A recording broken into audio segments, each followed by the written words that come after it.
বাড়িতে হঠাৎ গেস্ট এসে গেলে বা ছোটোখাটো কোনো অনুষ্ঠান হলে চিকেন বা মাটনের সাথে যদি চটজলদি কোনো লোভনীয় চিংড়ির রেসিপি তৈরি করতে চান তাহলে এই রেসিপিটি কিন্তু ট্রাই করতে পারেন। নমস্কার বন্ধুরা, রূপাস সিম্পল অ্যান্ড ডেলি লাইফে আপনাদের সবাইকে অনেক অনেক স্বাগত। আজ আবারও একটা দারুণ লোভনীয় চটজলদি সহজ রেসিপি নিয়ে চলে এসেছি। চিংড়ি মাছের তো অনেক রকমের রেসিপিই খেয়েছেন, তবে খুব তাড়াতাড়ি দারুণ লোভনীয় স্বাদের এই রেসিপিটি তৈরি করে একবার খেয়ে দেখুন। গ্যারেন্টি দিয়ে বলতে পারি মালাইকারির স্বাদকেও হার মানাবে। তাহলে চলুন কত সহজভাবে এই চিংড়ির রেসিপিটি তৈরি করেছি সেটাই দেখে নেওয়া যাক। আশা করছি অন্য দিনের মতো ভালো লাগবে। আর ভালো লাগলে ভিডিও শেষে একটা লাইক, কমেন্ট, শেয়ার ও সাবস্ক্রাইব করে আমার পাশে থাকার অনুরোধ রইল বন্ধুরা। 500 গ্রাম চিংড়ি মাছকে আমি খুব সুন্দর পরিষ্কার করে একদম ধুয়ে বেছে নিয়েছি বন্ধুরা। মাথা, লেজ সব অংশ ফেলে দিয়েছি পরিষ্কার করে। মাথার ময়লা, পিঠের শিরা সব কিছু একদম ফ্রেশ করে পরিষ্কার করে ধুয়ে জল ঝরিয়ে নিয়েছি। এবার এর মধ্যে দিয়ে দেব 1 টেবিল চামচ আদা রসুন বাটা, আর দিয়ে দেব পরিমাণ মতো নুন। আমি 500 চিংড়ি মাছ আন্দাজে কিন্তু সব কিছু দিচ্ছি বন্ধুরা, আপনারা চিংড়ি মাছ অনুযায়ী কম বেশি করে নেবেন মশলা। এবার এরই মধ্যে দিয়ে দেব একটু তেল। আমি এখানে রাইস ব্র্যান অয়েল ব্যবহার করলাম, আপনারা সাদা তেল ব্যবহার করবেন। আমি কিন্তু এর মধ্যে হলুদের ব্যবহার করছি না। তেল আর আদা রসুনের পেস্ট দিয়ে খুব সুন্দর করে মাছটা আমি মাখিয়ে নেব। মাছের সাইজগুলো কিন্তু আমার বেশ মোটামুটি বড় সাইজেরই আছে। আর দেখুন বন্ধুরা, এখানে মাথাও কিন্তু আমি একদম পরিষ্কার করে নিয়েছি, সেই সাথে পিঠের যে সুতোটা থাকে সেটাও কিন্তু একদম ফেলে, পুরো খোসার অংশ একদম ফেলে পরিষ্কার করে নিয়েছি।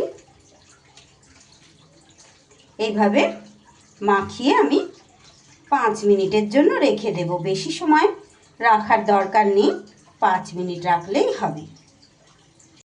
5 মিনিট পর আমি গ্যাসে একটা প্যান বসিয়ে দিয়েছি।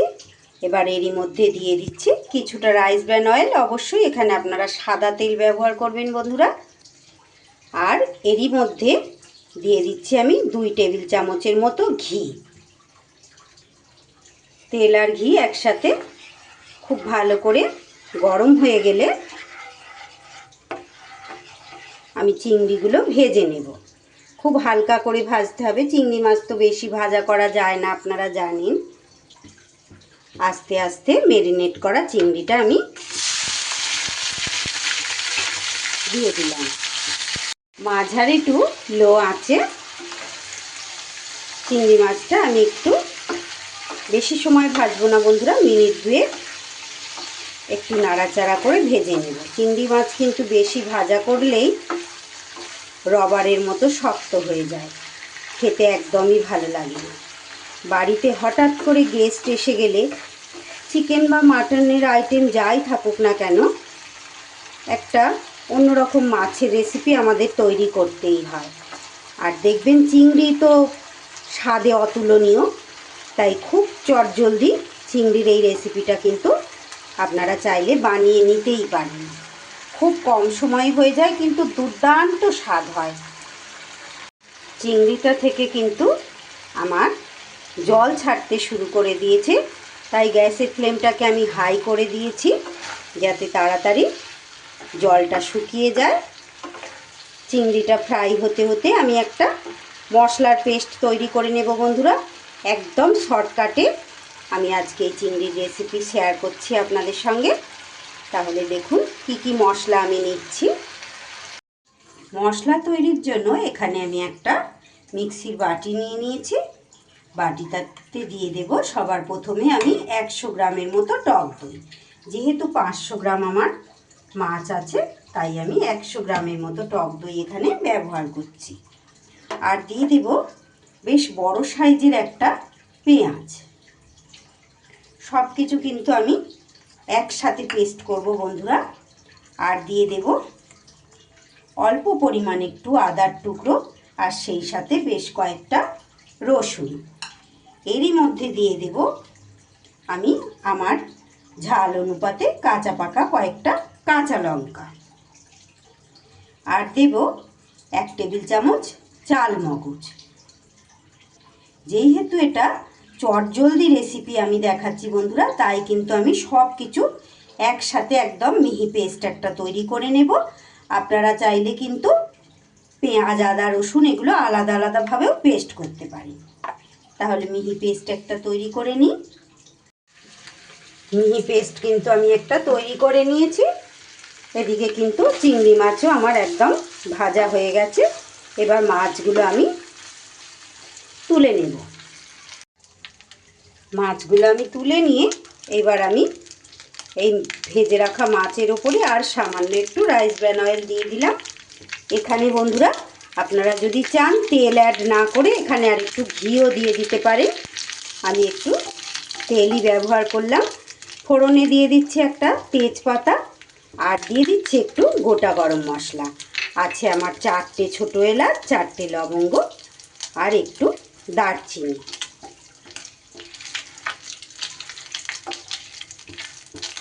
ফোড়ন থেকে সুন্দর গন্ধ ওঠা অবধি অপেক্ষা করব। ফোড়নটা আমার খুব সুন্দরভাবে গন্ধ বেরিয়ে গেছে। এইবার দিয়ে দিলাম আমি পেস্ট করে রাখা মশলাটা। এতে যেহেতু দই আছে তাই গ্যাসের ফ্লেমটাকে কিন্তু অবশ্যই কমিয়ে রাখতে হবে। একটু সময় মশলা ভালো করে তেলের সাথে মেশানো হয়ে গেলে এইবার চাইলে আপনারা গ্যাসটাকে কিন্তু বাড়িয়ে দিতে পারেন। সুন্দর করে অনেকটা সময় ধরে মশলাটা কিন্তু কষিয়ে নিতে হবে। মাঝারি টু হাই ফ্লেমে দেখুন বন্ধুরা, প্রায় মিনিট 5 ধরে কিন্তু আমি মশলাটাকে খুব ভালো করে কষিয়ে নিয়েছি। মশলা কিন্তু আমার খুব ভালো করে কষা হয়ে গেছে। আস্তে আস্তে দেখুন ভাত দিয়ে তেল ছাড়তে শুরু করে দিয়েছে। এই পর্যায়ে দিয়ে দিচ্ছি 1 চা চামচ কাশ্মীরি লঙ্কার গুঁড়ো। যেহেতু আমি হলুদ ব্যবহার করব না, একেবারে সাদা সাদা লাগবে, তাই আমি এখানে কাশ্মীরি লঙ্কার গুঁড়োটা ব্যবহার করলাম একটু দেখতে সুন্দর হওয়ার জন্য। এটা আপনারা চাইলে স্কিপও করতে পারেন। আর দিয়ে দেব স্বাদ ব্যালেন্সের জন্য 1 টেবিল চামচ চিনি। চিনিটা কিন্তু চাইলে আপনারা স্কিপ করতেই পারেন, কিন্তু অবশ্যই এটা দেওয়ার চেষ্টা করবেন, কারণ এই দইয়ের সাথে দারুণ সুন্দর স্বাদ ব্যালেন্স হবে। চিনিটা না দিলে কিন্তু খেতে ভালো লাগবে না চিংড়িটা। সব সময় তো চিংড়ি মাছ মানেই আপনারা মালাইকারির কথা ভাবেন, কিন্তু এইভাবে একবার চটজলদি চিংড়ি মাছের এই রেসিপি বানিয়ে খেয়ে দেখবেন বন্ধুরা, কতটা লোভনীয় হয়। বাড়িতে যে কোনো ছোটোখাটো অনুষ্ঠানেও কিন্তু চটজলদি এই রেসিপি আপনারা বানিয়ে নিতে পারেন। দুর্দান্ত খেতে হয়, ভীষণ সুন্দর। যে সকল বন্ধুরা প্রত্যেক দিন আমার ভিডিও আমার সাথে জুড়ে থেকে প্রত্যেক দিন আমার ভিডিও দেখেন, তাদের সবাইকে জানাই অসংখ্য অসংখ্য ধন্যবাদ। যে সকল বন্ধুরা আজ প্রথম এসেছেন, প্লিজ বন্ধুরা আমার রেসিপি যদি ভালো লাগে আমার চ্যানেলটা সাবস্ক্রাইব করে আমার পাশে থেকে যান। সকল বন্ধুদের আমার অনেক অনেক শুভেচ্ছা, অনেক ভালোবাসা, অনেক শুভকামনা।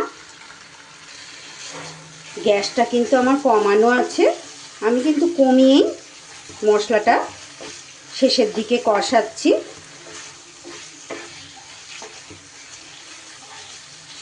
মশলা আমার বেশ ভালো করেই কষা হয়ে গেছে। সব কিছু মশলা ব্যবহার করলেও এখানে আমি কিন্তু নুন এখনও দিইনি, তাই পরিমাণ মতো নুনটা এবার দিয়ে দিলাম। আমি হলুদ দিইনি বন্ধুরা, আপনারা চাইলে কিন্তু এখানটা হলুদ দিতেই পারেন।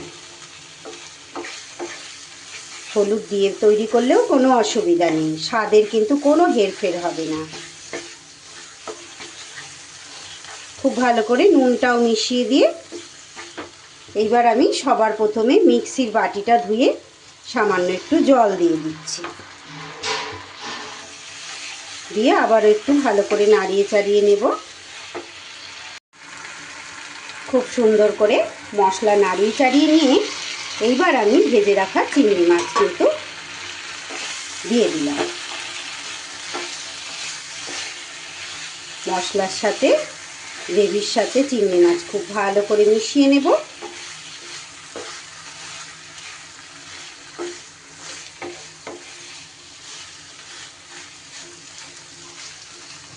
এই অবস্থাতেই দেখে খেতে ইচ্ছা করছে না বন্ধুরা?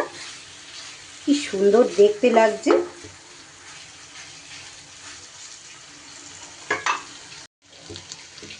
মশলার সাথে চিংড়ি মাছ কিন্তু একদম সুন্দরভাবে কষা হয়ে গেছে, তেল ছেড়ে দিয়েছে।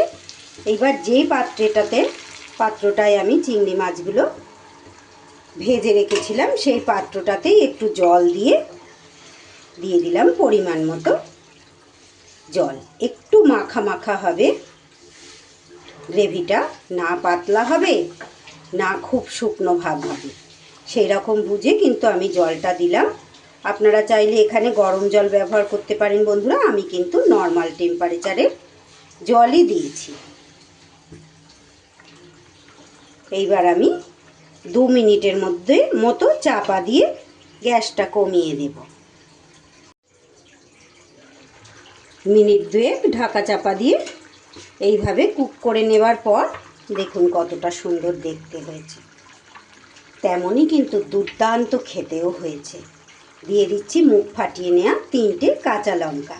এই সময় অবশ্যই নুন আর মিষ্টিটা একটু চেক করে নেবেন, আমার কিন্তু একদম ঠিকঠাক আছে। সব শেষে আবারও ওপর থেকে দিয়ে দেব খুব সামান্য একটু ঘি। আমি কিন্তু এখানে আর গরম মশলা ব্যবহার করব না। ঘি আর কাঁচা লঙ্কাটা একটু গ্রেভির সাথে মিশিয়ে দিয়ে এইভাবে একটু গাঢ় গাঢ়ই থাকবে বন্ধুরা, এটা কিন্তু ঠান্ডা হলে একদম মাখা মাখা হয়ে যাবে, এই রকম থাকবে না। এইবার গ্যাসটা আমি বন্ধ করে দিয়ে 5 মিনিট রেস্টে রাখবো। ঢাকা দিয়ে দেব যাতে ঘিয়ের স্মেলটা পুরোপুরি চিংড়ির মধ্যে চলে আসে। 5 মিনিট পর দেখুন বন্ধুরা ঠিক কীরকম দেখতে হয়েছে, ভীষণই সুন্দর, ভীষণই লোভনীয়। এইবার গরম গরম পরিবেশন করে দেওয়ার পালা। এবার একটা প্লেটে আমি সার্ভ করে দিলাম। গরম গরম ভাত, রুটি, পরোটা, এমনকি ফ্রায়েড রাইস, পোলাওয়ের সাথেও কিন্তু পরিবেশন করতে পারবেন। তাহলে আমার আজকের এই চটজলদি স্পেশাল চিংড়ির রেসিপি কেমন লাগলো বন্ধুরা? আশা করছি আপনাদের ভালো লেগেছে। ভালো লাগলে ছোট্ট একটা কমেন্টের মাধ্যমে জানিয়ে যেতে ভুলবেন না। নতুন যেসব বন্ধুরা এসেছেন প্লিজ বন্ধুরা, আমার রেসিপি যদি ভালো লাগে একটা সাবস্ক্রাইব করে আমার পাশে থাকবেন, আর আপনারাও বাড়িতে এইভাবে তৈরি করে খাবেন। আজ তাহলে এখানেই শেষ করছি আমার রেসিপি। সবাই খুব ভালো থাকবেন, সুস্থ থাকবেন। আবারও ফিরে আসছি আগামী দিন এমনই কোনো সহজ লোভনীয় রেসিপির সাথে। আজ তাহলে আসি বন্ধুরা, টাটা।